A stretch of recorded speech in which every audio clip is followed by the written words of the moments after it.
पंचनामे नाही तर मतदान सुद्धा नाही। शेतकऱ्यांनी आता निवडणुकीवर बहिष्कार टाकण्याचा निर्णय घेतलाय। नुकसानीचे पंचनामे नाही मग मतदान का?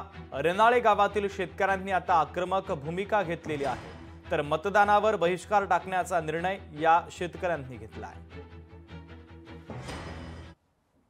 हवा वांदण पाणी आलेलं होतं, सर्व बाजरी झोपून गेली। आम्ही तलाठीला फोन केला, तलाठी सांगतो येते तलाठी काय आला नाही पंचनामाला। आणि माझी आई दवाखान्यात होती पुण्याला, तर त्यांना माहीत पडलं तर त्यांनी अशी धाकटी चालली तर आपलं कसं होईल पुढं। आणि व्याजाचे पैसे होते आपले, तर असं तसं मग आईने डायरेक्ट धाकटी खाऊन जीव आता येऊन डायरेक्ट जीव सोडून दिला आईने। तर मी इथं येऊन आई तिथंही होती पुण्याला, तर तिकडनं एवढी फजिती आली आमची इथं तलाठी बी आणि पंचनामाला, आणि कोणी आलं नव्हतं इथं पंचनामाला। आम्हाला शासनाच्या काही भरपाई भेटायला पाहिजे। 3 महिन्यापूर्वी वडील वारले। वडील वारल्यानंतर या भाऊने हातावर आईने व्याजाने पैसे घेऊन शेतीत उत्पन्न लावलं होतं, दुबार पेरणी केली होती।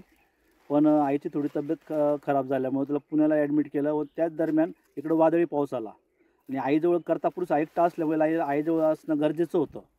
पण इकडं वादळी वारा आल्यामुळं पंचनामे होत आहे असं त्याला माहिती पडलं। तो पुण्याहून आला, तलाठी साहेबांना बोलला की पंचनामे करायचे, कृषी अधिकाऱ्यांना बोलला पंचनामे करायचे व त्यांना इथं बोलवून घेतलं आल्यानंतर त्यांचे पंचनामेच केले नाही। व तिकडं आईजवळ दवाखान्यात कोणी नसल्यामुळे त्याच्या आईने धास्तीही खाऊन घेतली की आपण व्याजाने पैसे काढले तर करायचे तरी कसं। व ह्या धास्तीने त्याची आई 4 दिवसापूर्वी दगावून गेली सर। तरी आम्हाला आपल्या मनात विनंती साहेब की आम्हाला दिवाळीपूर्वी आम्हाला जी भरपाई आमच्या गावाचा उल्लेख करून आम्हाला भरपाई मिळावी।